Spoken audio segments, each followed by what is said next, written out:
कल हमने वो पढ़ लिए थे कुछ एक्सपेरिमेंट, कभी इंटेंसिटी बढ़ाने पे क्या होगा, फ्रीक्वेंसी बढ़ाने पे क्या होगा, है ना, उनका रीजन समझना है। तो उसके लिए प्लांक्स क्वांटम थ्योरी, प्लांक्स ने एक क्वांटम थ्योरी दी, उन्होंने बताया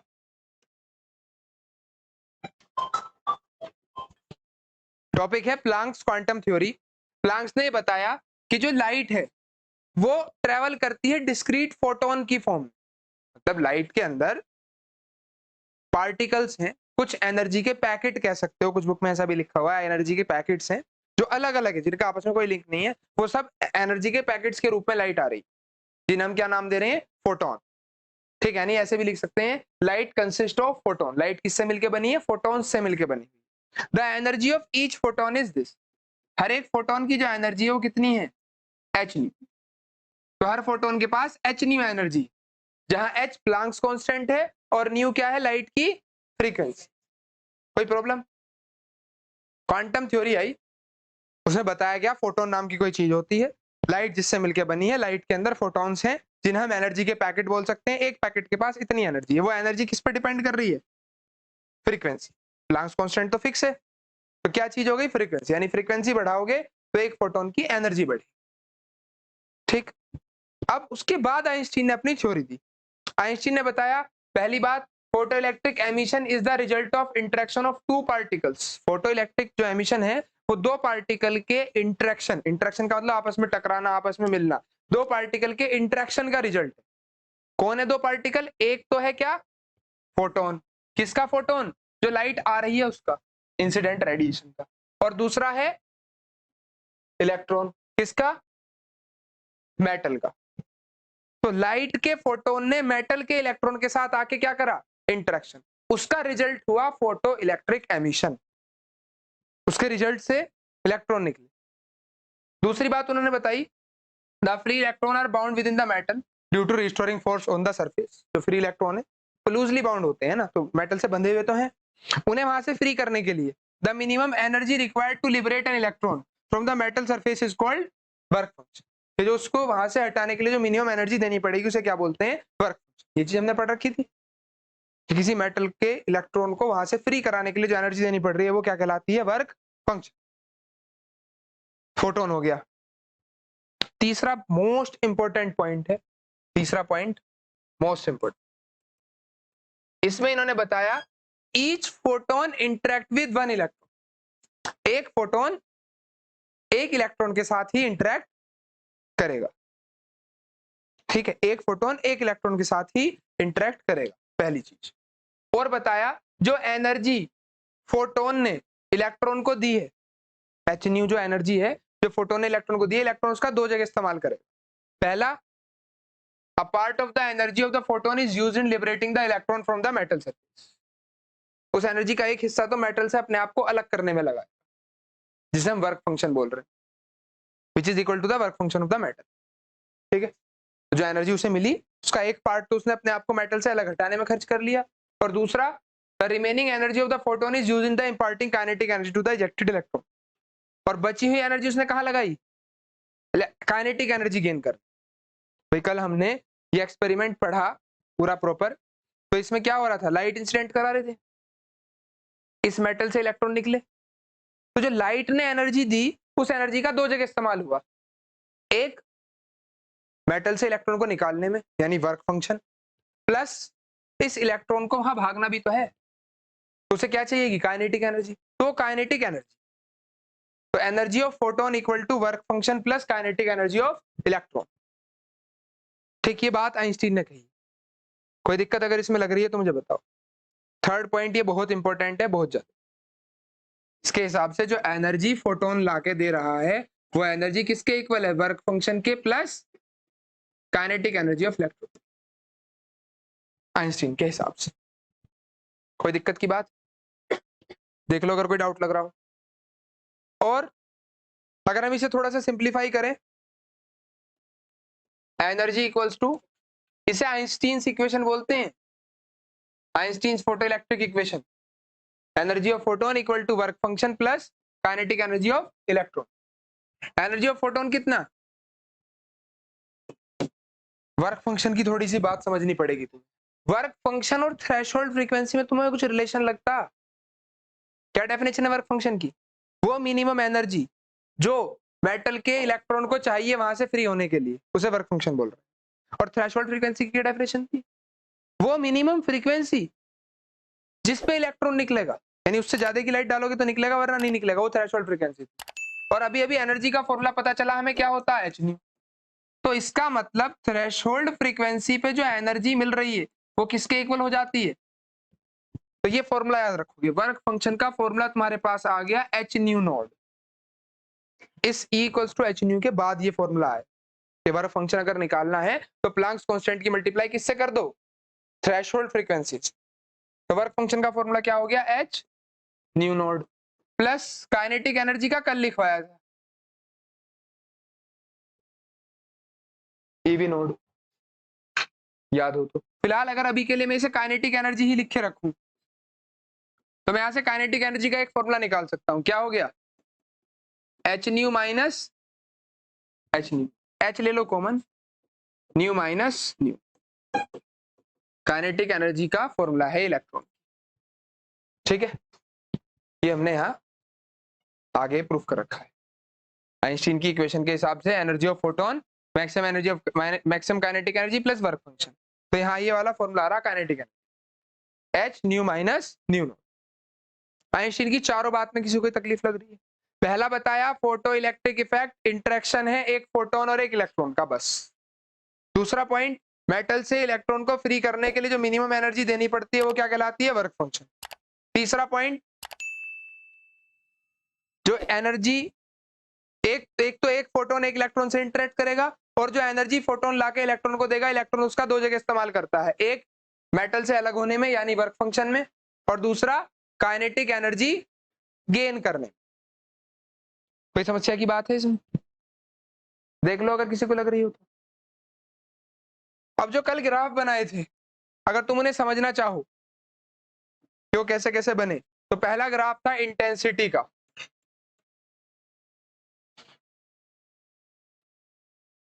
ग्राफ ये था कि करंट बढ़ाने पे, इंटेंसिटी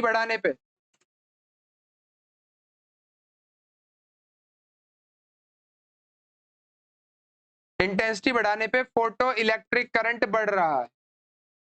ठीक है, ये ग्राफ पढ़ा सबने? तो इस ग्राफ का रीजन क्या है कि इंटेंसिटी डायरेक्टली प्रोपोर्शनल होती है नंबर ऑफ फोटॉन्स के। मैंने कल भी समझाई थी ये बात कि ज्यादा इंटेंसिटी का मतलब है अमाउंट ऑफ लाइट बढ़ रही। एक बल्ब की जगह मैं 4 बल्ब लगा रहा हूं, क्या कर रहा हूं? अमाउंट ऑफ लाइट बढ़ा रहा हूं। इट मींस कि इंटेंसिटी बढ़ने पे क्या बढ़ा? फोटोन ज्यादा आए। ठीक है, फोटोन की एनर्जी चेंज नहीं हुई, क्योंकि फोटोन की एनर्जी किस पे डिपेंड कर रही थी? Frequency, H new. तो इंटेंसिटी बढ़ाने से सिर्फ फोटोन की गिनती बढ़ गई, फोटोन की एनर्जी चेंज नहीं हुई। और एक फोटोन एक इलेक्ट्रॉन को निकाल रहा था, एक फोटोन एक इलेक्ट्रॉन से ही तो इंटरेक्ट कर रहा है, यानी फोटोन की गिनती बढ़ने का मतलब है नंबर ऑफ इलेक्ट्रॉन्स का बढ़ना, नंबर ऑफ इलेक्ट्रॉन्स का बढ़ना। तो अगर इलेक्ट्रॉन्स बढ़ गए तो क्या होगा? ज्यादा करंट फ्लो करेगा, इसलिए इंटेंसिटी बढ़ाने पे करंट क्या हो गया? बढ़ गया। तो सीधे से क्या याद रखो, इंटेंसिटी का मतलब नंबर ऑफ फोटोन से है। ज्यादा इंटेंसिटी मींस ज्यादा नंबर ऑफ फोटोन, और ज्यादा फोटोन होंगे तो ज्यादा करंट फ्लो करेगा। क्या कर रहे हो घड़ी में? इस घड़ी के चक्कर में बहुत काम की चीज छूट रही है, घर पे भी ठीक हो जाएगी ये तो। देखो जरा दूसरी चीज, दूसरा हमने ग्राफ पढ़ा था पोटेंशियल और फोटो इलेक्ट्रिक करंट में। ठीक है, क्या था वो ग्राफ? कि भाई वोल्टेज बढ़ाने पे करंट बढ़ता है, इसमें किसी को कुछ खास दिक्कत थी नहीं। जैसे से वोल्टेज बढ़ी क्या हो गया? करंट इंक्रीज हो गया। इस टाइप से कुछ शेप थी, और वोल्टेज नहीं भी लगा रहे थे तो करंट की वैल्यू जीरो नहीं हो रही थी, क्योंकि करंट तो लाइट से फ्लो कर रहा था ना, फोटो इलेक्ट्रिक इफेक्ट से। उसे रोकने के लिए जो हमें वोल्टेज लगानी पड़ी वो कहलाती है स्टॉपिंग पोटेंशियल। ठीक है, उसे रोकने के लिए वोल्टेज लगानी पड़ी वो क्या है? Stopping potential. अब यहां समझने की बात है, ये तुम्हें बता दिया था रीजन कल ही कि वोल्टेज बढ़ाने से करंट क्यों बढ़ा, क्योंकि प्लेट पे ज्यादा चार्ज आ गया और उसे रोकने के लिए बैटरी उल्टी लगानी पड़ी जिसे हम स्टॉपिंग पोटेंशियल बोलते हैं, और उससे वो रुक गया। वहां स्टॉपिंग पोटेंशियल ईवी नोड का फॉर्मूला काइनेटिक एनर्जी के बराबर भी लिखवा दिया। सवाल ये था कि इंटेंसिटी बढ़ाने पे स्टॉपिंग पोटेंशियल क्यों नहीं बढ़ रहा? क्या बढ़ रहा है?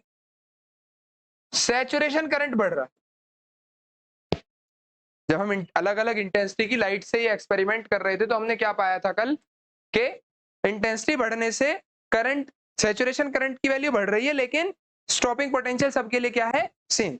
इसका रीजन है कि इंटेंसिटी बढ़ाने से एनर्जी ऑफ फोटोन नहीं बढ़ रही। Energy of photon is independent of intensity. जो फोटोन की एनर्जी है वो किस पे डिपेंड नहीं करती?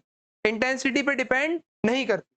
अब अगर तुम इंटेंसिटी बढ़ाओगे तो फोटोन की एनर्जी नहीं बढ़, और अगर एनर्जी नहीं बढ़ रही, ठीक है, तो उसे रोकने के लिए जो मुझे एनर्जी लगानी पड़ रही है वो भी नहीं बढ़ानी पड़ रही। सेम ही एनर्जी के साथ ये मोशन हो रहा है। अगर शायद नहीं समझ में आ रहा तो मैं एक एग्जांपल लेके इस बात को समझाना चाहूँ, मे भी तुम्हें थोड़ा सा क्लियर हो जाए। कोई दो बच्चे उठाओ हाथ जो अपने आप को गरीब मानते हैं।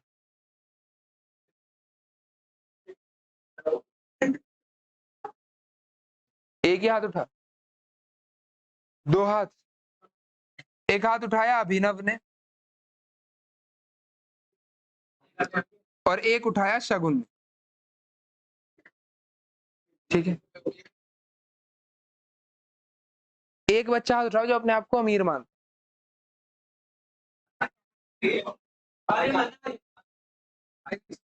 आर्यन तो नहीं हाथ उठा रहा, लेकिन सारे बच्चे आर्यन का नाम ले रहे हैं तो हम आर्यन का नाम लिख। ठीक है, मैं अपने आप को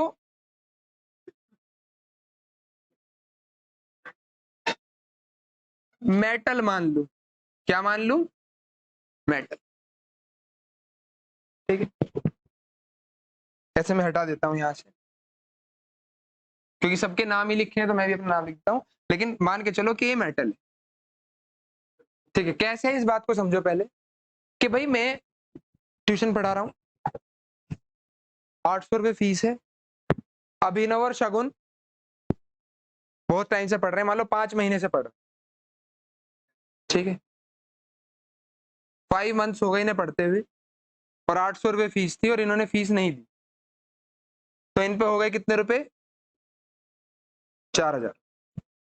और इन्होंने फीस, जैसे रेस्टोरेंट में नहीं जाते तुम, रेस्टोरेंट में जाओ, भरपेट खाना खाओ और पैसे मत दो, क्या करेगा वो? तुमसे बर्तन मंजवा लेगा। उतने पैसे के बर्तन मंजवाने के बाद तुम्हें वहां से भेजा जाए, तो तुम यहाँ आए, 4000 रुपये फीस रह गई, तो अब मैं तुमसे वसूल तो करूंगा ना, पैसे तुम दे नहीं रहे। यार गलत मतलब मत ले जाओ बात का, बर्तन ही मंजवाऊं, चलो मैं झाड़ू पोछा करवा लूंगा कि 4000 रुपए का तुम्हें झाड़ू पोछा करना पड़ेगा जब तक तुम यहीं रहोगे। ठीक है, कंडीशन लगा दी कि भाई जब तक ये 4000 रुपए पूरे वसूल नहीं कर देते मेरे, जब तक मैं इन्हें यहीं रखूंगा। यार देखो, हंसो मत ना, पढ़ा लें। अब तो मैं बन गया मेटल और ये 4000 रुपए क्या हो गए? Work function. किस्त कौन बोल रहा है? किस्त नहीं भाई, वर्क फंक्शन। ये क्या है? Work function. ठीक है, ये हो गया, मैं हो गया मेटल। ये जो अमाउंट इनकी रह गई वर्क फंक्शन, यानी इतना, अगर ये मुझे इतनी एनर्जी दे देते हैं, एनर्जी मतलब पैसा, अगर ये मुझे इतने पैसे दे देते हैं तो मैं इन्हें फ्री कर दूंगा, नहीं तो मैंने बांध रखे हैं कि भाई यहीं रहना, जब तक मुझे वर्क फंक्शन नहीं मिल जाता जब तक तुम यहीं रहोगे। इलेक्ट्रॉन भी तो ऐसे ही बंधा हुआ है, इलेक्ट्रॉन मेटल के साथ बाउंड है, वो उसे किस चीज की जरूरत है, वर्क फंक्शन की। वर्क फंक्शन मेटल को दो, मतलब वर्क फंक्शन जितनी एनर्जी, वर्क फंक्शन एक एनर्जी तो है, उतनी एनर्जी मेटल को दो, इलेक्ट्रॉन को फ्री कर देगा, जा घूम जहां तेरी मर्जी। लेकिन जब तक वर्क फंक्शन नहीं मिलता, जब तक वही मेटल के साथ रहना पड़ेगा। ठीक है, तो अब ये वर्क फंक्शन है, तुम्हें ये अमाउंट पे करनी पड़ेगी और तब तुम यहां से फ्री हो। ये कौन है, ये कौन है फिर, फिजिक्स के हिसाब से, जैसे फिजिक्स के हिसाब से मेटल 4000 रुपए वर्क फंक्शन, ये क्या हुए, ये इलेक्ट्रॉन है, कौन है, इलेक्ट्रॉन। तो ये इलेक्ट्रॉन आके मेटल से बंध गए किसी एक वर्क फंक्शन पे, कि भी इस वर्क फंक्शन पे बंधे हुए इतना एनर्जी मेटल को देंगे तो ये फ्री हो सकते हैं। ये आया आर्यन, ये बहुत अमीर आदमी है और इससे इनका दुख देखा नहीं जा रहा कि भाई इनके साथ अत्याचार कर रहे हो। भाई पढ़ाई तो करी थी, पैसे ही तो रह गए, ऐसे थोड़ी करोगे। तो आर्यन बहुत दयालु आदमी है लेकिन बहुत अमीर है। तो आर्यन ने क्या सोची, यार मैं इन्हें फ्री करवा दूं, मैं इन्हें यहां से आजाद करवा दूं। ठीक है, तो उसके लिए आर्यन को क्या करना पड़ेगा, इन्हें, अभिनव और शगुन को पैसे देने पड़ेंगे। पैसे मतलब फिजिक्स की टर्म्स में आ जाओ तो एनर्जी। तो ये आर्यन कौन हुआ, ये आर्यन है फोटोन। ये फोटोन इन इलेक्ट्रॉन को क्या देगा, एनर्जी। पर मैंने भी एक कंडीशन लगा रखी है, तो ठीक है, अगर कोई ऐसा दयालु आदमी आके इन्हें छुड़ाना चाहता हो तो छुड़ा लो, पैसे पे करो ले जाओ, लेकिन एक आदमी एक ही बच्चे को छुड़ा के लेके जाएगा। एक फोटोन एक इलेक्ट्रॉन के साथ ही इंटरेक्ट करेगा। एक फोटोन अपनी सारी एनर्जी किसे देगा, एक इलेक्ट्रॉन को ही देगा। तो ये एक फोटोन ज्यादा से ज्यादा चाहता तो किसी एक को इसमें से छुटा सकता है। ठीक है, कंडीशन। तो ये क्या करेगा, ये मान के चलो अभिनव को 4000 रुपए दे देता है कि ले भाई अभिनव 4000 रुपए ले और इस सिरदर्दी से बच जा, तुझे काम करना पड़ रहा है, हाँ जो भी झाड़ू पोंछा जो भी मैं करवा रहा हूँ उनके, इससे बच जा। ठीक है, पैसे दे और बच, मेटल से वर्क फंक्शन ले और फ्री हो जा। तो हुआ क्या कि इसने आर्यन ने इसे 4000 रुपए दे दी, ये अभिनव लाके मुझे दे देगा मेटल और यहां से क्या हो जाएगा, फ्री। लेकिन ये भाग नहीं पाने का यहां से, क्योंकि मेटल से बाहर आके बैठ गया।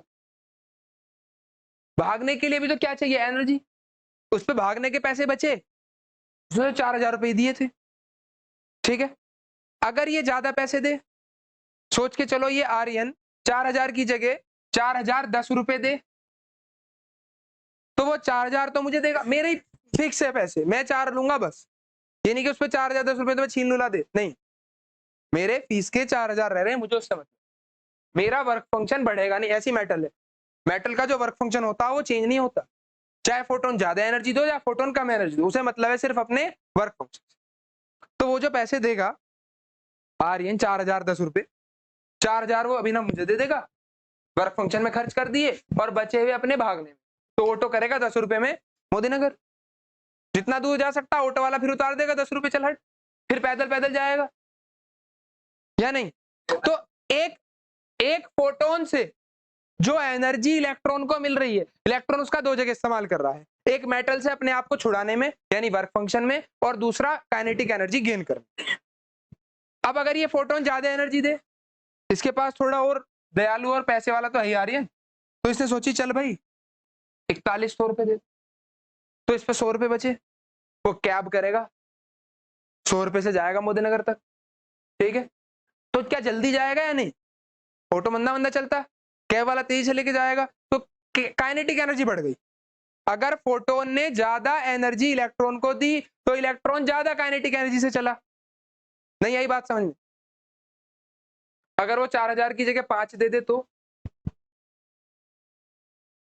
हो सकता है और दूर तक चला जा और तेज भी, या 1 लाख दे दे, क्या भरोसा आर्यन का, दयालु तो है ही, 1 लाख दे दे तो ये हो सकता है 4000 तो मुझे देने हैं, बचे हुए 96,000 रुपए टिकट बुक करे फ्लाइट का, पहुंच जाए कहीं विदेश, तो सोचो कितनी एनर्जी, जितना फोटोन से जितनी एनर्जी मिलती जा रही है, ये फोटोन आर्यन जो है इससे जितनी एनर्जी मिलती जा रही है वो सारी एनर्जी अभिनव काइनेटिक एनर्जी गेन करने में लगा रहा है, क्योंकि मेरा तो फिक्स था 4,000, उससे फालतू 5 ही महीने पड़ा बस, ठीक है। तो 4,000 रुपए हैं वो फिक्स है, उससे फालतू जो उसे मिलेगा वो सारा कहां खर्च होगा, काइनेटिक एनर्जी गेन। अब मान के चलो अगर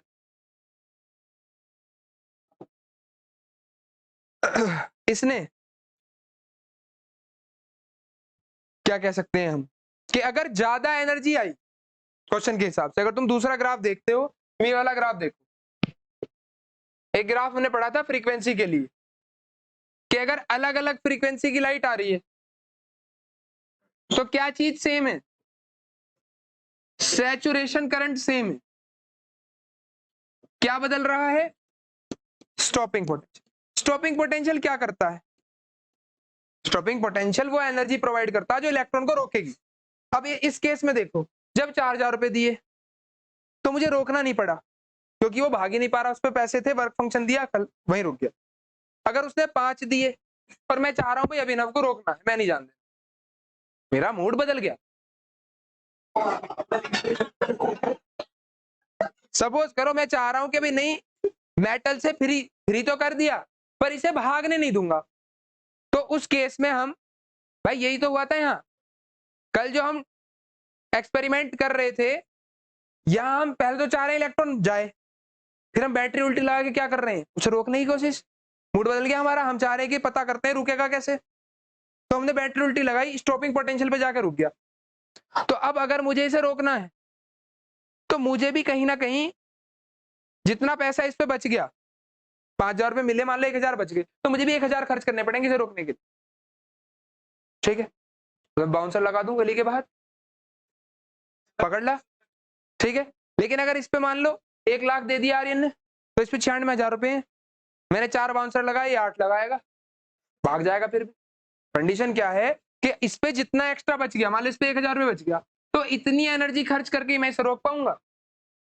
तो अगर आर्यन ज्यादा पैसे देता है तो मुझे उसे रोकने के लिए ज्यादा खर्च करने पड़ेंगे, अगर आर्यन इसे फ्री करने के लिए कम पैसे देता है तो मुझे उसे रोकने के लिए कम खर्च करना पड़ेगा। तो जब हमने क्या बढ़ाई, फ्रीक्वेंसी, जब हम अलग अलग फ्रीक्वेंसी की लाइट डाल रहे हैं तो हमने क्या पाया,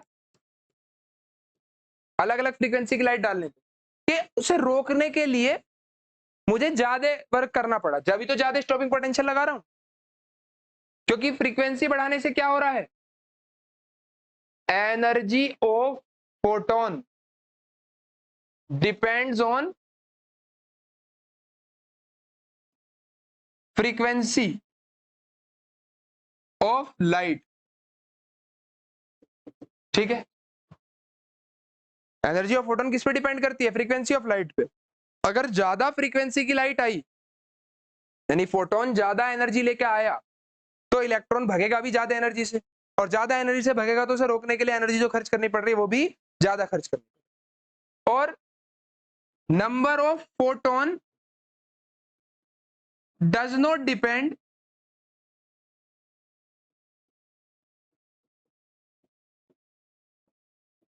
ऑन फ्रीक्वेंसी, फ्रीक्वेंसी पर नंबर ऑफ फोटोन डिपेंड नहीं करते, कितनी फ्रीक्वेंसी बढ़ा लो कितनी, उससे फोटोन की गिनती नहीं बढ़ रही, बस एक फोटोन पे जो एनर्जी है वो बढ़ रही। अब एक फोटोन फ्री तो एक इलेक्ट्रॉन को ही करेगा, ज्यादा एनर्जी से करेगा तो तेज भागेगा, बस इतना फर्क है, ठीक है। तो फ्रीक्वेंसी बढ़ाने से फोटोन नहीं बढ़े, फोटोन नहीं बढ़े तो इलेक्ट्रॉन भी नहीं बढ़े, और इलेक्ट्रॉन नहीं बढ़े तो सैचुरेशन करंट क्या रहा, सेम। क्या बात समझ में आ रही है कि फ्रीक्वेंसी बढ़ाने से ऐसा क्या हो रहा है कि स्टॉपिंग पोटेंशियल बढ़ रही है, क्योंकि फ्रीक्वेंसी बढ़ाने से एक इलेक्ट्रॉन की एनर्जी बढ़ रही है, वो तेज भाग रहा हो तो उसे रोकने के लिए जो एनर्जी खर्च करनी पड़ी, ईवी नोड, ध्यान है कल एनर्जी का फॉर्मूला लिखवाया था, चार्ज इंटू वोल्टेज, जो एनर्जी मुझे खर्च करनी पड़ी ईवी नोड, वो क्या हुई, ज्यादा खर्च करनी पड़ी, ठीक है। और अगर हम इंटेंसिटी की बात करें तो इंटेंसिटी क्या था, इंटेंसिटी किस पे डिपेंड, इंटेंसिटी बढ़ाने से क्या हो रहा है, फोटोन बढ़ रहे हैं, फोटोन बढ़ने से क्या हुआ, ज्यादा लाइट। अब मैंने कंडीशन लगाई कि भाई आर्यन तो एक कोई फ्री कर सकता है, अब आर्यन बहुत दयालु है, बहुत ज्यादा, उसके मन में आई यार दूसरे का भी सोचो कुछ, ये तो शगुन तो बेचारा फंसा ही रह गया, तो दूसरे की भी सोचनी पड़ेगी। तो आर्यन ने क्या सोची कि भाई मैं अपने साथ किसी और अपने जैसे अमीर को लेके आऊं, ठीक है। तो दूसरा वो ले आया चिराग को, ठीक है। आर्यन अपने साथ अपने दोस्त चिराग, वो भी एक करोड़पति है, फॉर्च्यूनर में बैठ के चिराग आया और उसने शगुन को 5,000 रुपए दिए कि ले भाई तू भी फ्री हो, ठीक है। तो ये फोटोन फालतू आया, ये भी कौन है? फोटोन। जो एनर्जी दे रहा हो कौन है? फोटोन। तो ये फोटोन आया एक और। तो जितने फोटोन बढ़ते चले जाएंगे उतने ही क्या होंगे? इलेक्ट्रॉन बढ़ जाएंगे। अब दोनों मिलके क्या करेंगे? दोनों को छुटा देंगे। तो फोटोन्स के बढ़ने से क्या हो रहा है? इलेक्ट्रॉन्स की गिनती बढ़ रही है, जिससे करंट ज्यादा फ्लो हुआ। लेकिन फोटोन के बढ़ने से इनकी एनर्जी नहीं बढ़ी। एनर्जी वही 1,000 रुपए है। अगर एनर्जी बढ़ानी है तो इन्हें क्या करना पड़ेगा? अमाउंट बढ़ानी। तो ये चीज रिलेट कर लो कि इंटेंसिटी बढ़ने से सिर्फ फोटोन की गिनती बढ़ती है, फोटोन की एनर्जी नहीं बढ़ती। और फ्रीक्वेंसी बढ़ने से फोटोन की एनर्जी बढ़ती है, गिनती नहीं बढ़ती। क्या बात याद रहेगी? क्या बोल रहा हूं मैं? इंटेंसिटी बढ़ने से फोटोन की गिनती बढ़ रही है, एनर्जी नहीं बढ़ रही। और फ्रीक्वेंसी बढ़ाने से फोटोन की एनर्जी बढ़ रही है, गिनती नहीं बढ़ रही। तो अगर मैं इंटेंसिटी बढ़ाऊंगा तो ज्यादा फोटोन मींस ज्यादा इलेक्ट्रॉन, करंट फ्लो होगा ज्यादा, लेकिन स्टॉपिंग पोटेंशियल पे कोई फर्क नहीं पड़ेगा क्योंकि उनकी एनर्जी उतनी है। उन्हें रोकने के लिए जो एनर्जी खर्च करनी पड़ रही है वो भी उतनी है। तो चाहे अलग अलग इंटेंसिटी की लाइट डाल के देख लो, स्टॉपिंग पोटेंशियल सबके लिए सेम, क्योंकि एनर्जी तो किसी की बढ़ी ही नहीं। ठीक, फ्रीक्वेंसी बढ़ाने पे क्या हुआ? एनर्जी बढ़ी, तो स्टॉपिंग पोटेंशियल बढ़ गया। लेकिन सैचुरेशन करंट सबका सेम, क्योंकि नंबर ऑफ फोटॉन्स तो बढ़े ही नहीं, नंबर ऑफ इलेक्ट्रॉन भी नहीं बढ़े। क्या ये बात क्लियर हो रही है? देख लो सबके। तो इस एग्जाम्पल से अगर तुम चाहोगे तो काफी हद तक चीजों को रिलेट करके समझ सकते हो। अगर किसी को ना समझ में आए तो पढ़े एग्जाम्पल पे ज्यादा ध्यान मत देना, मेन टॉपिक पे ध्यान दो। मैंने जो एग्जाम्पल बताया उसमें आर्यन को और चिराग को माना फोटोन, अभिनव और शगुन को माना इलेक्ट्रॉन, और खुद को मैं मान रहा हूं मेटल। ये अमाउंट हो गई वर्क फंक्शन, ये चेंज नहीं होती। वो फोटोन आर्यन ज्यादा पैसे दे सकता है, वो उतना ही रहे। फालतू पैसे कहां लगेंगे? काइनेटिक। फालतू जो एनर्जी फोटोन को मिल रही है अगर, तो सारी एनर्जी कहां एक्स्ट्रा खर्च होगी? काइनेटिक। है किसी को दिक्कत? देख लो अगर लग रही हो तो। चलो, तो अब यही जो चीज मैंने तुम्हें बोल के समझाई है, ये सारी बातें यहाँ नोट्स में तुम्हारे लिखी हुई है। जैसे कि explanation of effect of intensity. The increase of intensity means the increase in the number of photon striking the metal surface per unit time. कि इंटेंसिटी बढ़ने से फोटोन की गिनती बढ़ रही है per unit time. As each photon eject one electron, एक photon एक इलेक्ट्रॉन को इजेक्ट करेगा, so the number of ejected photo electron increase. Intensity बढ़ाने से फोटो इलेक्ट्रॉन बढ़ गए, जिससे करंट ज्यादा फ्लो। दूसरी बात, यहाँ थोड़ी सी बात बदल के लिखी हुई है।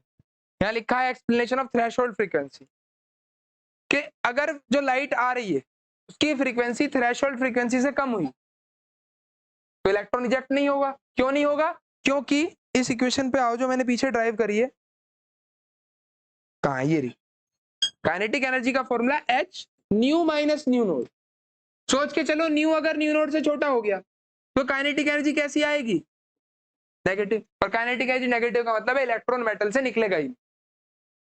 अभी एनर्जी की कमी रह गई निकलने के लिए, एनर्जी वर्क फंक्शन से कम रह गई ना। तो क्या लिखा है पॉइंट? अगर फ्रीक्वेंसी थ्रेशोल्ड फ्रीक्वेंसी से कम है, एनर्जी नेगेटिव होगी, so the photo electron emission does not occur. Threshold frequency से नीचे इलेक्ट्रॉन का एमिशन नहीं होता। और अगर ज्यादा डाल दोगे तो काइनेटिक एनर्जी बढ़ेगी लीनियरली, और more over the increase in intensity increase. और ये चीज ध्यान रखो, बता दी, इंक्रीज जो होगी इंटेंसिटी में वो सिर्फ क्या बढ़ा रही है? फोटोन बढ़ा रही है, नॉट देयर एनर्जी। इंटेंसिटी बढ़ने से फोटोन की गिनती बढ़ी, उनकी एनर्जी नहीं बढ़ी। Hence the maximum kinetic energy of photoelectric, जो मैक्सिमम एनर्जी होगी इलेक्ट्रॉन की, वो किस पे डिपेंड नहीं करेगी?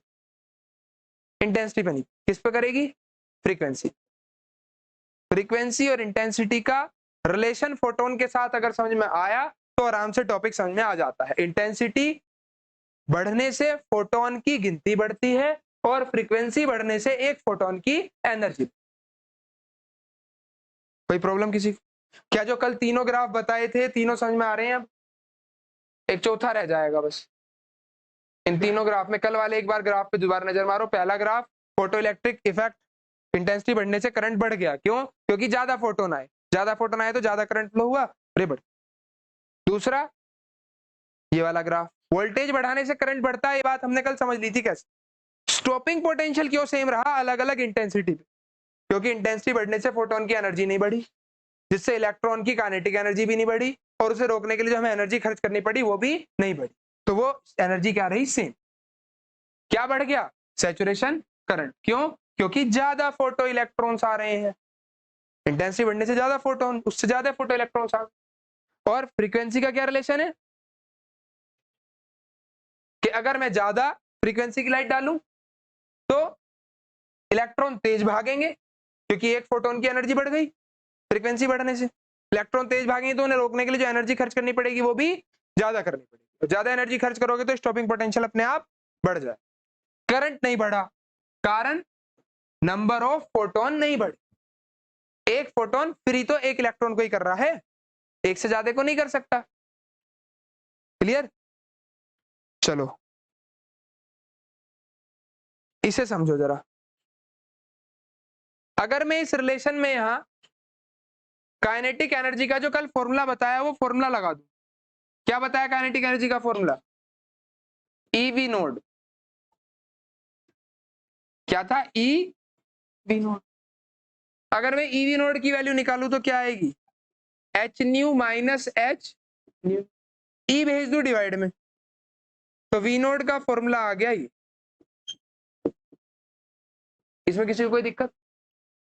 अभी इस रिलेशन को कंपेयर करो अगर इस इक्वेशन से, y equals to m x plus c से, तो क्या होगा? y की जगह पे कौन आएगा? y की जगह पे आएगा स्टॉपिंग पोटेंशियल। x की जगह पे कौन आएगा? फ्रीक्वेंसी। उसका लाइन का स्लोप कितना होगा? h upon e. और कांस्टेंट कितना होगा? क्या किसी को y equals to x plus c का ग्राफ पता है? ये ग्राफ बनता है y equals to x plus c का। ये जहां पे सी है, सी होता है वाई इंटरसेप्ट, ये वाई एक्सिस को कहां काटेगी लाइन, अगर मैं इसके ग्राफ की बात करूं जो हमने मैथ में पढ़ रखा है। ठीक है, अभी सी कैसा आ रहा है? नेगेटिव। अगर सी नेगेटिव आया इसका मतलब जो लाइन जानी चाहिए वो कहां से जाएगी? वो लाइन नीचे से पास होगी, यूं, क्योंकि सी की वैल्यू क्या है? सी की वैल्यू नेगेटिव। वाई एक्सिस पे किसे रखा जाए? Stopping potential. एक्स एक्सिस पे किसको रखूं? फ्रीक्वेंसी। और लाइन का स्लोप कितना? h by E. लाइन का स्लोप कितना? और c की वैल्यू माइनस एच, यानी इस पॉइंट की वैल्यू। h न्यू नोड को क्या बोल सकते हैं? Work function. कल वाले ग्राफ में शायद यहां माइनस डब्ल्यू लिखा था, बस डब्ल्यू नोड बाय ई कर लेना। इस पॉइंट को हम बोलेंगे वर्क फंक्शन। तो ये ग्राफ था कल जो मैंने बिल्कुल भी नहीं समझाया था कि इसे कल ही देखेंगे, तो वो ये बन रहा है स्टॉपिंग पोटेंशियल और फ्रीक्वेंसी के बीच का ग्राफ। इसमें याद करो दो मेटल का ग्राफ था, एक ए मेटल का और एक बी मेटल का, और ये दोनों ग्राफ क्या बने थे? पैरेलल। क्यों बने पैरेलल? क्योंकि जो स्लोप है वो कैसा है? कांस्टेंट। मैथ में पढ़ रखा होगा दो लाइनों का स्लोप अगर सेम होता तो वो पैरेलल होती है। एच अपॉन ई मेटल पे डिपेंड नहीं करने का, ना तो प्लांक्स कांस्टेंट बदलता मेटल बदलने से, ना एक चार्ज ऑफ इलेक्ट्रॉन बदलता। तो इलेक्ट्रॉन का चार्ज और प्लांक्स कांस्टेंट की वैल्यू मेटल पे डिपेंड नहीं करती, इसलिए किसी भी मेटल का ग्राफ बनाओगे उसकी शेप यही रहेगी, यानी इसके पैरेलल ऐसे जा सकता है, ऐसे जा सकता है। वो डिपेंड करेगा उसकी वर्क फंक्शन पे और किस पे? Threshold frequency. इस पॉइंट को कल थ्रेशोल्ड फ्रीक्वेंसी बताया था। कैसे बताया था? तुम्हें मैथ्स में 9th-10th क्लास में तुमने देखा होगा एक्स वाई एक्सिस पे जो ग्राफ बनाते हैं, एक्स एक्सिस पे कोई पॉइंट आता है उसके कोऑर्डिनेट कैसे होते हैं? x, 0। बहुत बढ़िया। उसके कोऑर्डिनेट कैसे होते हैं? x, 0 की फॉर्म। 1,0, 2,0, 3। तो हमेशा एक्स एक्सिस पे कोई भी पॉइंट है तो उसका क्या जीरो होगा, Y coordinate, Y coordinate zero हो जाएगा। तो अगर मैं इस पॉइंट की वैल्यू निकालना चाहूं कि ये पॉइंट क्या है, तो क्या करना पड़ेगा मुझे, वाई को जीरो रखना पड़ेगा, यानी स्टॉपिंग पोटेंशियल को जीरो करना पड़ेगा। और मानो इस इक्वेशन में अगर हम स्टॉपिंग पोटेंशियल को जीरो कर दें तो ये h e by nu naught इधर आएगा प्लस में, h by e nu naught is equal to क्या बचेगा, एच बाई ई, ये कटेगा, न्यू नोट की वैल्यू न्यू के बराबर। यानी इस वक्त जो फ्रीक्वेंसी है उसे क्या बोलते हैं, थ्रेशोल्ड फ्रीक्वेंसी।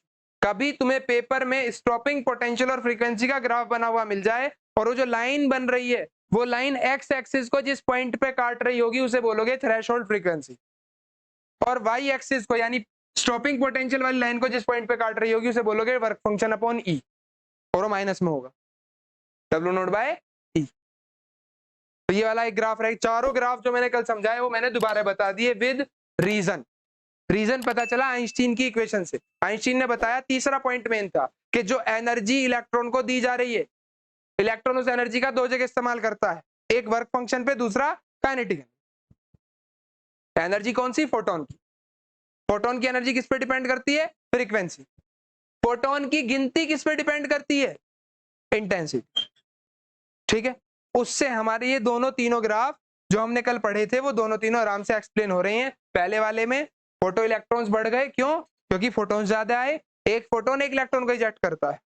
दूसरा, अगर हमें ये समझना है ये वाला ग्राफ, तो क्या रीजन बताएंगे, इंटेंसिटी बढ़ने से एनर्जी नहीं बढ़ी, और एनर्जी नहीं बढ़ी तो उसे रोकने के लिए जो एनर्जी खर्च करनी पड़ी वो भी नहीं बढ़ी, तो स्टॉपिंग पोटेंशियल नहीं बढ़ाना पड़ा।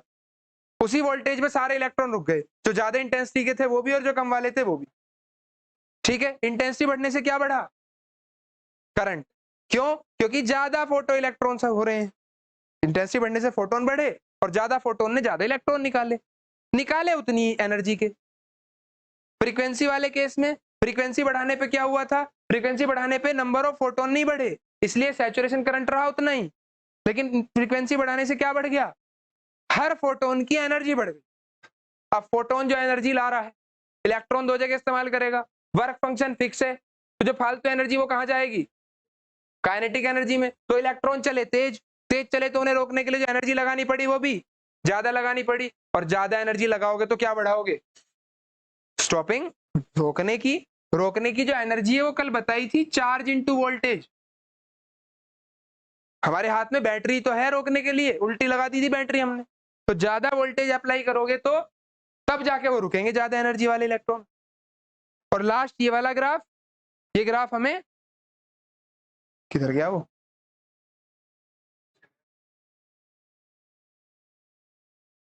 ये वाला ग्राफ हमें, हाँ, इस आइंस्टीन की इक्वेशन से पता चलता है।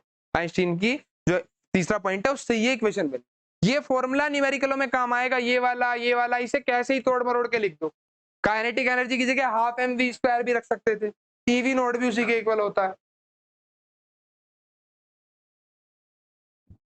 तो आज जाके इस पूरी एक्सप्लेनेशन को दिमाग में बिठाओ, जितने अच्छे से ये एक्सप्लेनेशन दिमाग में बैठेगी उतने इजीली इस चैप्टर के न्यूमेरिकल तुमसे होंगे। सबसे ज्यादा बोर्ड के अंदर क्वेश्चन इस आज वाले टॉपिक से पूछे गए, इस इक्वेशन से न्यूमेरिकल आते हैं। ये चारों ग्राफ बोर्ड के एग्जाम में आए हुए हैं, इनके रीजन पूछ लेते हैं, ऐसा क्यों हो रहा है, इंटेंसिटी बढ़ाने पे ये क्यों बढ़ रहा है, ये क्यों नहीं बढ़ रहा, तो एक्सप्लेनेशन तुम्हारे लिए इंपॉर्टेंट हो गई बहुत ज्यादा। सीधे सीधे आइंस्टीन की ऑब्जर्वेशन भी बोर्ड में पूछी जा चुकी है कि आइंस्टीन की क्या ऑब्जर्वेशन थी फोटो इलेक्ट्रिक इफेक्ट को लेकर, तो चारों पॉइंट लिखाना, एनर्जी का फॉर्मूला लिख देना उसका। क्लियर है ये बात, देखो अगर कोई दिक्कत है तो पूछो। सबसे पहले मुझे इस क्वेश्चन का आंसर चाहिए, जिस बच्चे से पूछो वही जवाब देगा। Work function of aluminium is 4.2 eV। Aluminium metal का वर्क फंक्शन 4.2 इलेक्ट्रॉन वोल्ट है।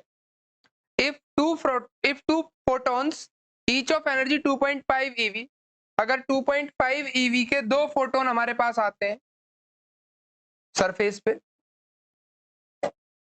Will the emission of electron take place, क्या इलेक्ट्रॉन्स का एमिशन होगा, जस्टिफाई योर आंसर।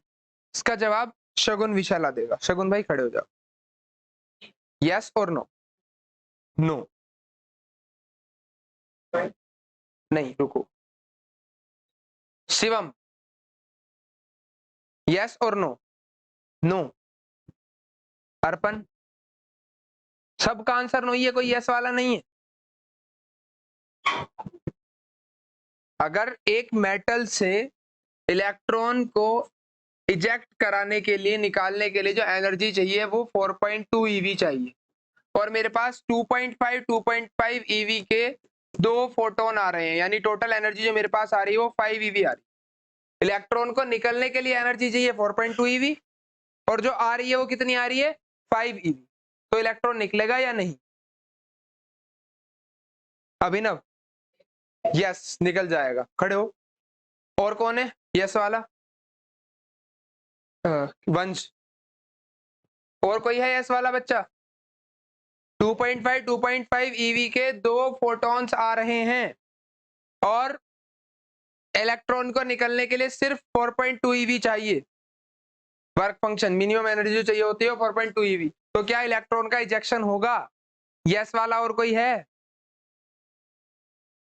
नहीं, सब नो वाले। तो नो वाले अर्पण, तुम बताओ भाई क्यों? क्यों नहीं होगा?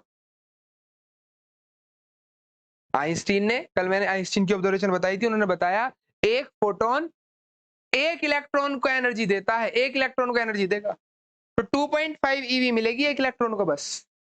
दूसरा फोटोन किसी दूसरे इलेक्ट्रॉन को देगा, जबकि एक इलेक्ट्रॉन को निकालने के लिए चाहिए थी 4.2 ईवी। तो इलेक्ट्रॉन का इजेक्शन नहीं होगा। आंसर क्या है? नो।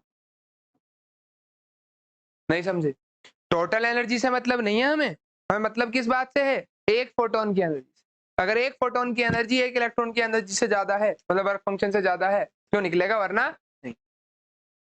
क्लियर हो रही है बात? बैठ। अभिनव, डाउट तो नहीं है? तो ध्यान रखोगे, आगे से जवाब ठीक देना है कि भाई हमें इन दोनों को जोड़ 2.5 ईवी के 2 फोटॉन्स दे रखे हैं, बताओ। तो जो इसमें 5 ईवी कर देगा कि 2.5 5 हो गया, चाहिए थी 4.2, निकल जाएगा, वो गलत कर देगा। याद रखो, आइंस्टीन ने बताया एक फोटोन सिर्फ एक इलेक्ट्रॉन को ही इजेक्ट करता, तो इसलिए एक फोटोन की एनर्जी से मतलब है। वो वर्क फंक्शन से ज्यादा है तो इजेक्शन होगा, वरना नहीं। बैठो। इसका जवाब ये होगा 13 क्वेश्चन।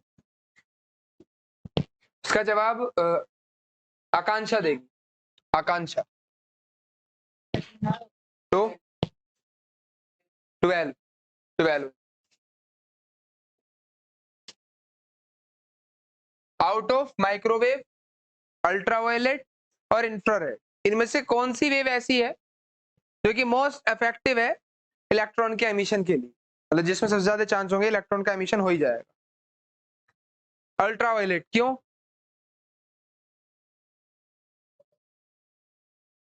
क्योंकि इसकी फ्रीक्वेंसी ज्यादा है, और ज्यादा फ्रीक्वेंसी का मतलब लाइट जो आ रही है उसका फोटोन की एनर्जी ज्यादा होगी, और ज्यादा एनर्जी है तो चांस ज्यादा है कि वो इलेक्ट्रॉन को एमिट कर देगा। तो इन तीनों में सबसे ज्यादा फ्रीक्वेंसी अल्ट्रावायलेट की है, इसलिए अल्ट्रावायलेट आंसर है। क्लियर है? इसका आंसर हमें बताएगा हर्ष।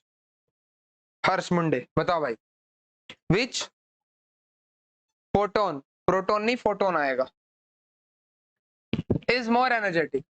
रेड लाइट का फोटोन ज्यादा एनर्जेटिक होगा या वायलेट लाइट का? वायलेट का। क्यों?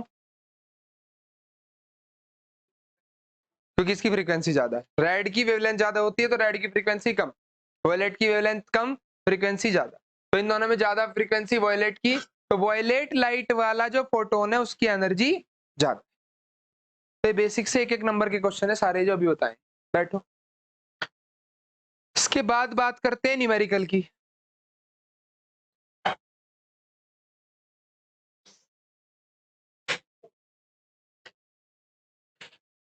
पहला न्यूमेरिकल है, न्यूमेरिकल भी नहीं है तो लैंग्वेज वाला ही क्वेश्चन है। First question, a beam of monochromatic radiation is incident on photosensitive surface. एक फोटो सेंसिटिव सरफेस पे मोनोक्रोमेटिक लाइट आई।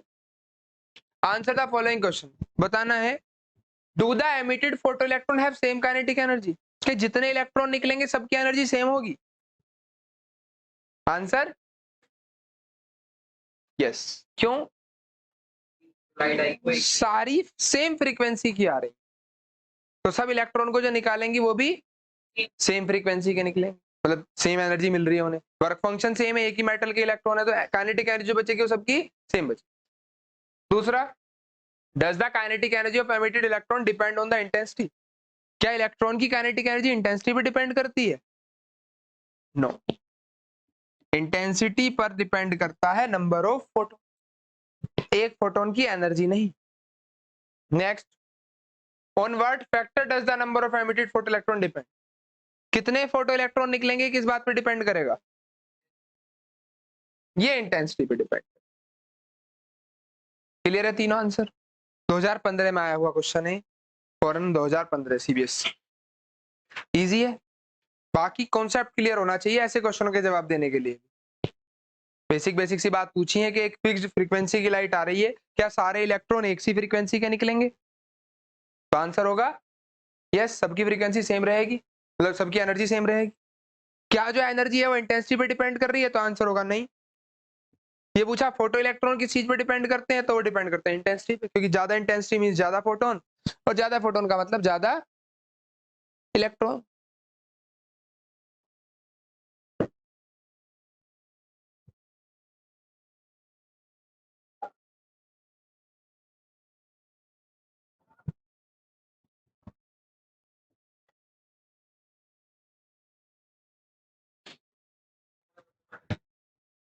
क्या हो गया भाई चिराग, क्या हो गया, क्या परेशानी?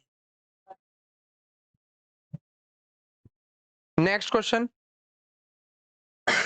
The work function of caesium is 2.14 eV, caesium metal का क्या दे रखा है? Work function, work function given है 2.14 eV, the threshold frequency for caesium, caesium की थ्रेशोल्ड फ्रीक्वेंसी पूछिए, क्या करोगे? बोलो जल्दी।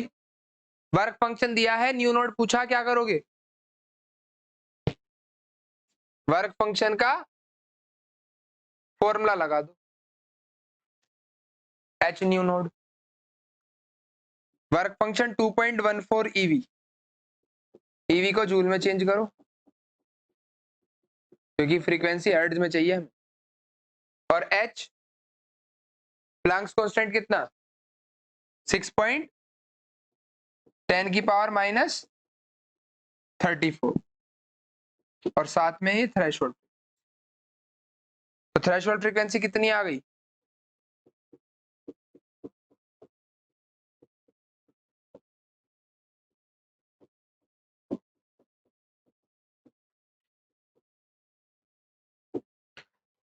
कर दो कैलकुलेशन जल्दी से। 2.14 इंटू 1.6, 3.42, 3.42 10 की पावर 34 ऊपर आ गया, तो प्लस 34 हो गया माइनस 19 अपॉन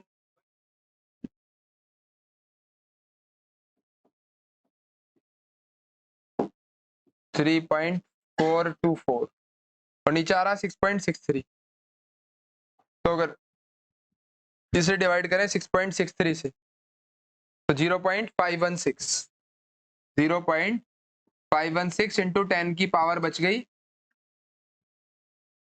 15, मैं चाहूं तो इसे 5.16 इंटू 10 की पावर 14 हर्ट्ज लिख सकते, ये आंसर। ठीक है, पहला पार्ट। दूसरा पार्ट,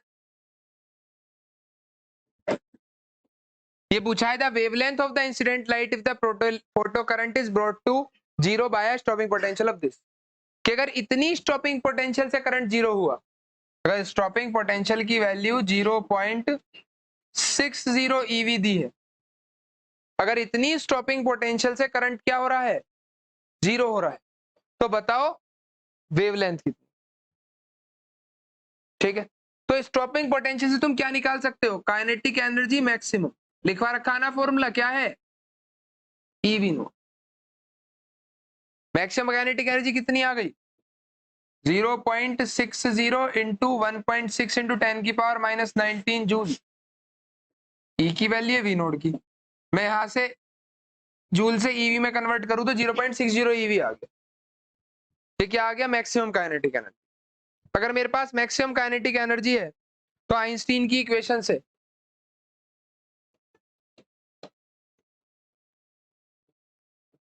वर्क जो हम एनर्जी देते हैं, हम कौन? फोटोन। जो फोटोन एनर्जी देता है वो किसके इक्वल है? Work function plus kinetic energy maximum.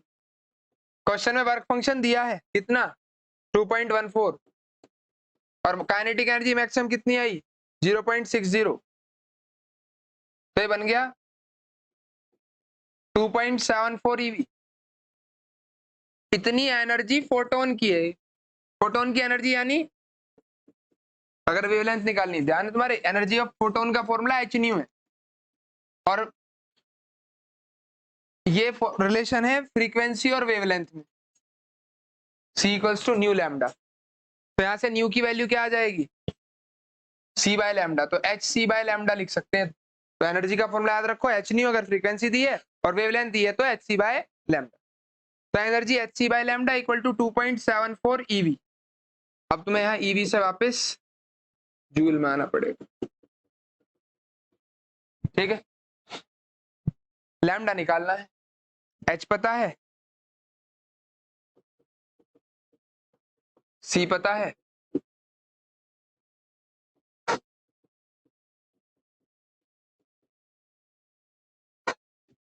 तो वेवलेंथ कितनी आ जाएगी?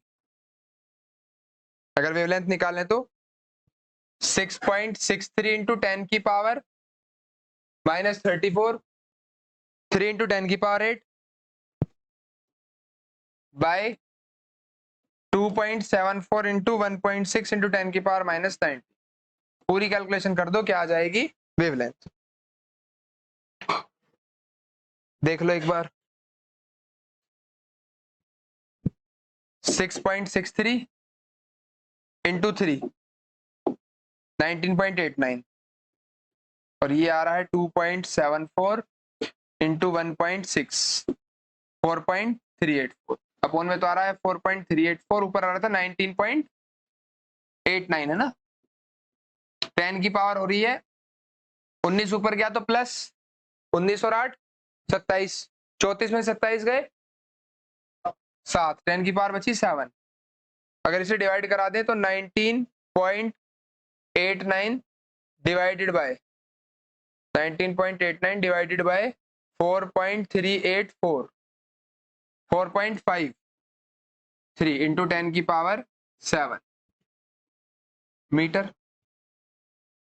नैनोमीटर में लिखोगे तो कितना लिख सकते हो? 453.69।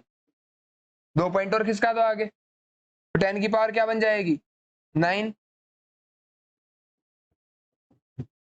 नैनोमीटर, ठीक है? चले आगे। नेक्स्ट क्वेश्चन देखो ध्यान से। ये दिया है मोनोक्रोमेटिक लाइट ऑफ फ्रीक्वेंसी, मुझे फ्रीक्वेंसी दे रखी है, is produced by a laser, the power emitted is this. Power दे रखी, दो चीज दे दी। पूछा है एनर्जी ऑफ ईच फोटोन निकालो। बहुत ही आसान काम है, मैं अब कैलकुलेशन नहीं करवा रहा, तुम खुद कर लोगे। E equals to h nu लगा देना, न्यू गिवन, और एच पेपर के पहले पेज पे गिवन मिलेगा। क्वेश्चन पेपर पे एच गिवन मिलता है, प्लैंक्स कांस्टेंट, फिर भी याद रख लो, इतनी कोई बड़ी चीज नहीं। तो एच न्यू लगा के पहले पार्ट का आंसर खत्म। दूसरा पार्ट थोड़ा सा इंपॉर्टेंट है। पूछा है कितने फोटोन्स पर सेकंड आ रहे होंगे on the average by the emitted source. Source से हर सेकंड कितने फोटोन्स आ रहे हैं। तो मुझे क्या दे रखी है? पावर। क्या दे रखी है? पावर। इस क्वेश्चन को सॉल्व करने के लिए पावर गिवन है। पावर का मतलब क्या होता?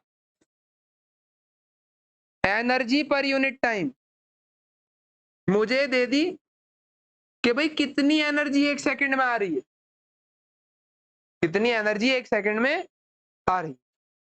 तो अगर मुझे एक सेकंड में आने वाली टोटल एनर्जी मिल गई और एक फोटोन की एनर्जी पता है, तो क्या मैं नंबर ऑफ फोटोन नहीं निकाल सकता? नंबर ऑफ फोटोन पर सेकंड। हर्ष कैसे निकालूंगा? हर्ष मुंडे, नहीं आ रही ना समझ में? नहीं आ रही। चल मैं तेरे से एक सवाल पूछता हूं, इसे ध्यान से सुनिए। ऐसे समझ, ट्यूशन की फीस कितनी है? 800 रुपये, बहुत बड़ी। 800 रुपये फीस है पर बैच, है ना। और मेरे पास किसी बैच का टोटल जो अमाउंट आया 12,000 रुपये आया। किसी बैच का टोटल अमाउंट 12,000 रुपये आया, और एक बच्चा जो फीस लाया वो कितनी लाया? कितने बच्चे हैं? बोल कितने हैं?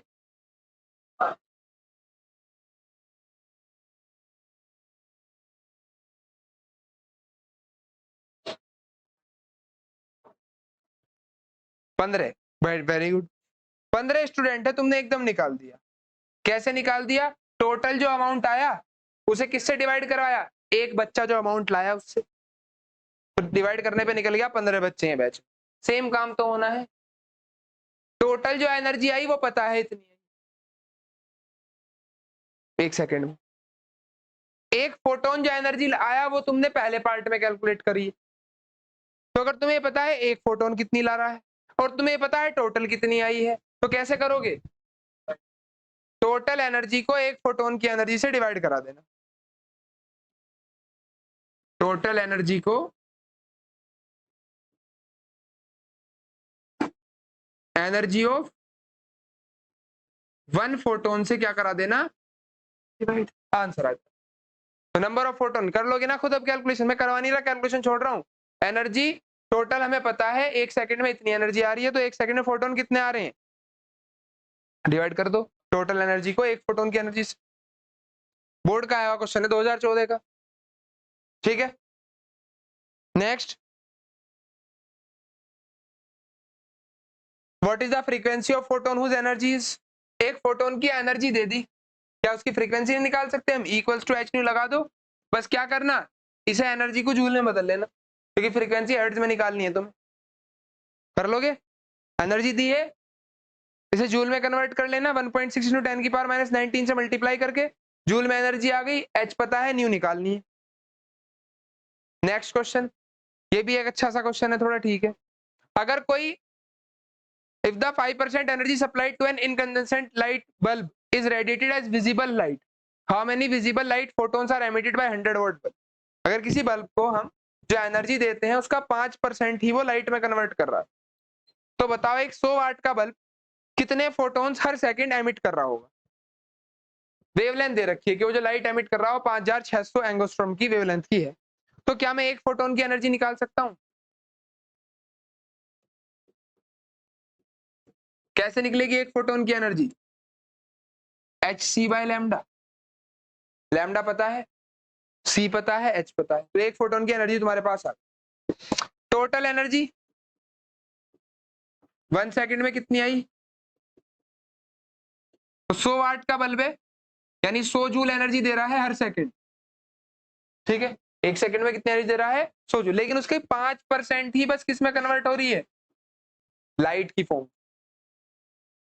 मान लो 100 वाट का बल्ब है तो बिजली तो कंज्यूम कर रहा है 100 वाट, यानी 100 जूल बिजली कंज्यूम कर ली, लेकिन लाइट जो कन्वर्ट करके दी वो कितनी करी? सिर्फ 5 जूल। बाकी हीट है, रेसिस्टेंस है, बहुत सारी चीज, तो 5 जूल एनर्जी हर सेकंड मिल रही है।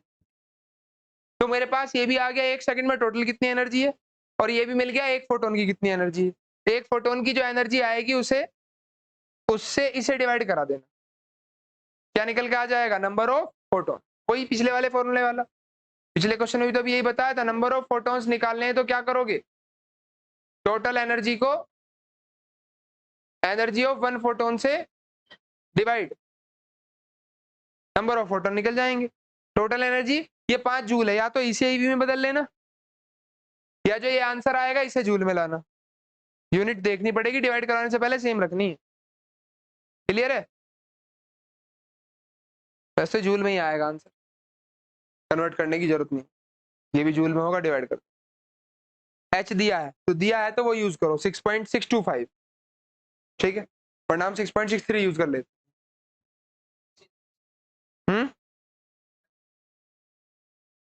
ये 10⁻⁻10, ये कन्वर्जन पेपर में गिवन नहीं मिलेगा, इसे याद कर लो, नैनोमीटर को कैसे बदलना है, एंगोस्ट्रॉम को कैसे बदलना है, ये चीज पेपर में गिवन नहीं मिलती। Next, photo electron are emitted from a metal surface, UV light of wavelength this, light की वेवलेंथ दे दी। The minimum negative potential required to stop the, stopping potential दे दिया, दो चीज दे रखी है। पूछा है एनर्जी निकालो फोटोन की, तो क्या फॉर्मूला लगाओगे? H c by lambda, h पता है, सी पता है, लैम्डा पता है, पुट करो और एनर्जी निकालो। पूछा maximum kinetic energy of photo electron, याद करो कल परसों ही लिखवाया है, काइनेटिक एनर्जी मैक्सिमम का formula e v naught, v naught दे रखा है, ई हमें पता है, तो ये भी निकल जाएगी। फिर पूछ रहे हैं वर्क फंक्शन, वर्क फंक्शन कैसे निकलेगा? आइंस्टीन की इक्वेशन पे आ जाओ। आइंस्टीन ने हमें बताया कि जो एनर्जी फोटोन देते हैं वो एनर्जी वर्क फंक्शन में और काइनेटिक एनर्जी में यूज होती है। तो वर्क फंक्शन कैसे निकालेंगे? ई माइनस काइनेटिक एनर्जी, ई निकल गया पहले पार्ट में, काइनेटिक एनर्जी निकल गई दूसरे पार्ट में, माइनस करो आंसर आ जाएगा वर्क फंक्शन कितना। क्लियर हो रही है बात? लेकिन ये कह रखा सारे आंसर काहे में निकालने हैं? ईवी में। तो जो आंसर आएंगे तीनों पार्ट के आंसर ईवी में आने चाहिए। क्लियर है? समझ में आया? पहला पार्ट पूछा एनर्जी निकालो, एच सी वाई लैम्डा से एनर्जी निकल गई। फिर पूछा काइनेटिक एनर्जी निकालो इलेक्ट्रॉन की, तो ईवी नोट फॉर्मूला है उससे काइनेटिक एनर्जी निकल गई। एक बार ये दोनों आ गई तो वर्क फंक्शन तो इनका डिफरेंस के बराबर। कुछ क्लियर हो रहा है? न्यूमेरिकल बहुत हार्ड तो नहीं है इस टॉपिक के, कैलकुलेशन थोड़ी सी है, फॉर्मूले यही है 3-4, वर्क फंक्शन का, स्टॉपिंग पोटेंशियल वाला, काइनेटिक एनर्जी का, या एक आइंस्टीन की इक्वेशन। नेक्स्ट ये क्वेश्चन है, ध्यान से पढ़ के जल्दी से आंसर बताओ। The photoelectric effect in sodium, for the photoelectric effect in sodium figure given below shows the plot of the cut off voltage versus frequency. Stopping potential यानी कट ऑफ वोल्टेज और फ्रीक्वेंसी के बीच में graph दे रखा है। पूछा है threshold frequency बताओ। तो याद करो मैंने ग्राफ बनवाया था, विद रीजन समझाया था कि जो ग्राफ बनेगा, ये ग्राफ इस जहां काटेगा ये क्या होगी, और यहाँ जो आएगी वैल्यू डब्ल्यू नोट बाय ई। तो यहाँ तो नीचे तो बना ही नहीं रखा, पर ये जो पॉइंट है तो दिख रहा है कितना है, 4.5 पे कट रहा पूरा पूरा, इंटू 10 की पावर 14। तो ये क्या है? Threshold frequency. तो पहले पार्ट का आंसर तो डायरेक्ट ग्राफ देखते ही तुरंत लिख दो, 4.5 इंटू 10 की पावर 14 हर्ट्ज। फिर पूछ रहे हैं वर्क फंक्शन निकालो। वर्क फंक्शन निकालने के लिए हमारे पास फॉर्मूला है h nu naught, nu naught मिल चुका है, एच से मल्टीप्लाई करो आंसर। है कुछ दिक्कत? Next CBSE 2015, using the graph shown below for stopping potential versus the incident frequency of photon calculate the Planck's constant. Planck's constant क्यों निकलवा रहे? वैसे तो मैं आंसर ही पता है क्या आने वाला है, 6.63 इंटू 10 की पावर -34, पर निकाल के दिखाना पड़ेगा, पेपर में पूछ लिया तो ये नहीं कि जी हमें याद है ये आंसर आएगा छुट्टी। कैसे निकालोगे? ये क्या मिल गया हमें, ये एक तो मुझे थ्रेशोल्ड फ्रीक्वेंसी गिवन है, एक मुझे कोई फ्रीक्वेंसी गिवन है, और उस फ्रीक्वेंसी में मुझे क्या गिवन है? स्टॉपिंग पोटेंशियल गिवन है। फ्रीक्वेंसी चेंज करते हैं तो स्टॉपिंग पोटेंशियल चेंज होता है ना, तो फ्रीक्वेंसी बढ़ने पे स्टॉपिंग पोटेंशियल बढ़ रहा है, तो इन्होंने स्पेशल 2 पॉइंट दे दिए, इस पॉइंट पे इतना स्टॉपिंग पोटेंशियल। तो 3 चीज गिवन है, थ्रेशोल्ड फ्रीक्वेंसी, कोई एक पर्टिकुलर फ्रीक्वेंसी, और उस पर्टिकुलर फ्रीक्वेंसी का स्टॉपिंग पोटेंशियल। कहां? आइंस्टीन की इक्वेशन पे आ जाओ, E equals to W naught plus kinetic energy maximum. E का formula h nu, W naught का एच न्यू नोड, और काइनेटिक एनर्जी मैक्सिमम का ईवी नोड। इसे इधर ले आओ, H कॉमन ले लो, ये डिवाइड में भेज दो। देखना जरा, क्या वी नोड पता है? 1.23। क्या न्यू नोड पता है? 5 इंटू 10 की पावर 40। क्या न्यू पता है? 8 इंटू 10 की पावर 40। तो न्यू भी पता है, न्यू नोड भी, वी नोड भी और ई भी, सारा पुट करके क्या कैलकुलेट होगा? H। तो इस ग्राफ से हम प्लैंक्स कांस्टेंट निकाल के दिखा दें। क्लियर हो रही है बात? तो नोट कर लो इतने ही, बाकी 20 क्वेश्चन है नोट्स में, घर से 20 के 20 करके लाने हैं, सारे टॉपिकों में वही लग रहा है। मैंने तुम्हें आज कुछ क्वेश्चन करके दिखा दिए, ताकि तुम कर सको try. The given graph shows the variation of photoelectric current with the applied voltage V for two different material। दो अलग अलग मटेरियल के लिए ग्राफ दिया हुआ है, वोल्टेज और photoelectric current, and for two different intensity, दो अलग अलग इंटेंसिटी के लिए ये ग्राफ बनाया है। Identify and explain using the Einstein photoelectric equation for the pair of the curves correspond to. इनमें से कौन सा कर्व है? देखो चार ग्राफ बन रहे हैं, पहला ये हो गया, दूसरा, तीसरा, चौथा। ठीक है, ये लाइन तो समझ में आ ही होंगे सबके कौन सी किसकी। Different material but same intensity of incident radiation, material अलग अलग हो और इंटेंसिटी सेम। तो इंटेंसिटी सेम होने पे क्या होता था, नंबर ऑफ फोटोन सेम हो जाए। सेम फोटोन तो एक सा करंट निकलेगा, और एक सा करंट निकला तो कैसा आ जाएगा ये? स्कूटी किसकी है? तो दो अलग अलग मटेरियल के लिए सेम इंटेंसिटी की लाइट डाल के ग्राफ बनाया गया। इंटेंसिटी सेम है तो फोटो इलेक्ट्रॉन सेम होंगे, करंट सेम आएगा सैचुरेशन। तो वो ग्राफ देखो जिनके करंट सेम है, सैचुरेशन करंट किस किस का सेम है? 1 2 का। तो 1 और 2 का जो ग्राफ है वो डिफरेंट मटेरियल और सेम इंटेंसिटी का ग्राफ है। ऐसे ही 3 4, 3 और 4 का graph different material but same intensity का ग्राफ। पंखे बंद कर दो। Next, different intensity but same material.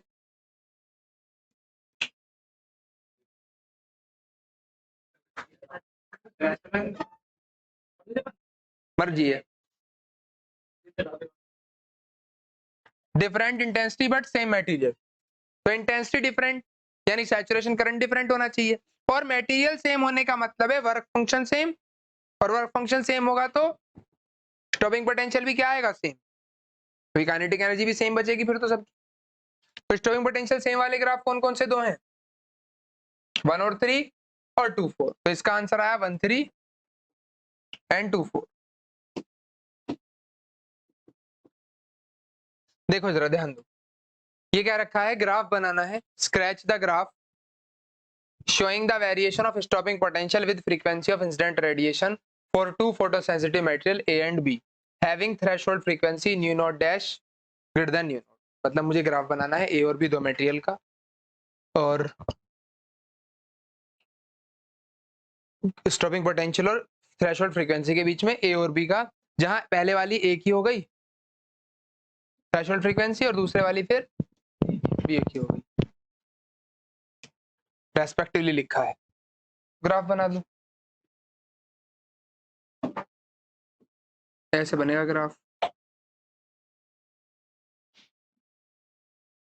ठीक है, थ्रेशोल्ड फ्रीक्वेंसी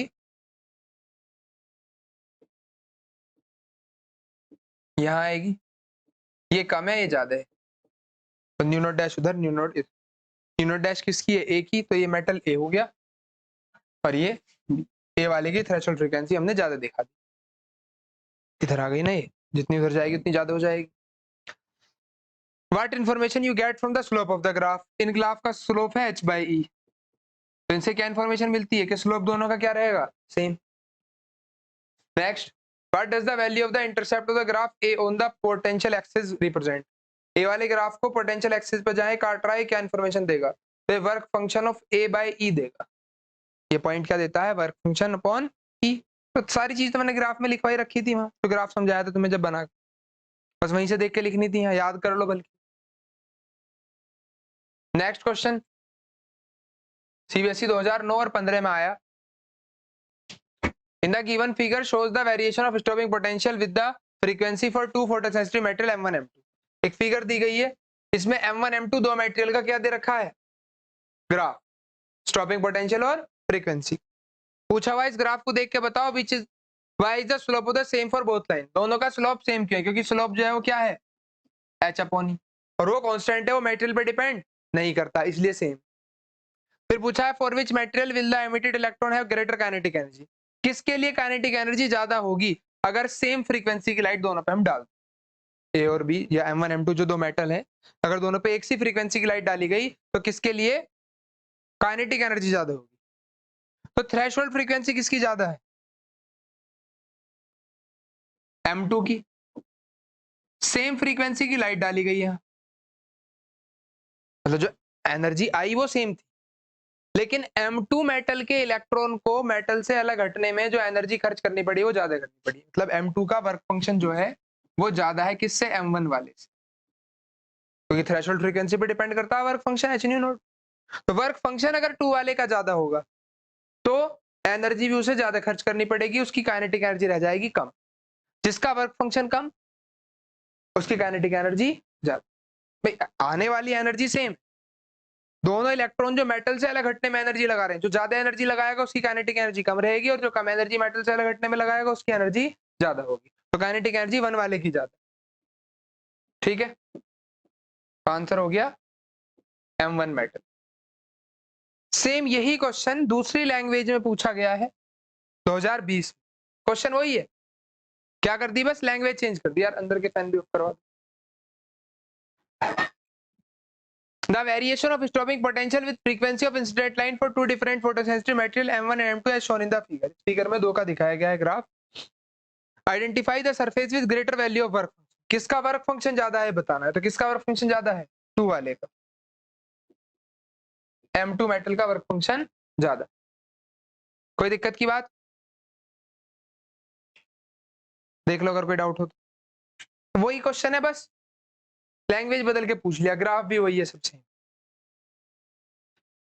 नेक्स्ट 2020 के पेपर का क्वेश्चन है, photons of energy 1 eV and 2 eV are successively incident of a metal surface of work function 0.5 eV। 0.5 eV के सरफेस पे पहले 1 eV का electron photon डाला गया, फिर 2 eV एनर्जी का डाला गया। The ratio of kinetic energy of the most energetic photon in both case, दोनों केस में सबसे तेज चलने वाला इलेक्ट्रॉन होगा, उसकी रेशियो बताना, उसकी एनर्जी का रेशियो। ट्राई किसी ने भी नहीं करा पूरे बैच में। सी आंसर है तुम्हारा, देखो जरा कैसे कैसे आया हो। आइंस्टीन की इक्वेशन क्या कहती है कि जो एनर्जी हम देंगे इंसिडेंट एनर्जी वो work function plus kinetic energy के इक्वल। अगर मैं काइनेटिक एनर्जी निकालना चाहूं तो फॉर्मूला लगेगा E माइनस डब्ल्यू नॉट। अगर पहले वाले इलेक्ट्रॉन की निकालूं तो पहले की एनर्जी माइनस पहले का वर्क फंक्शन। पहले की एनर्जी कितनी 1 eV, वर्क फंक्शन कितना 0.5, तो काइनेटिक एनर्जी पहले इलेक्ट्रॉन को मिलेगी 0.5 eV। दूसरे इलेक्ट्रॉन की काइनेटिक एनर्जी चाहिए, तो दूसरे की energy incident energy 2 eV minus work function तो वही है क्योंकि दोनों एक ही मेटल पे डाले गए, तो यहाँ काइनेटिक एनर्जी आई 1.5 eV की। दोनों का रेशियो पूछा है हमसे, 0.5 eV और 1.5 eV का रेशियो, तो 1:3। C option.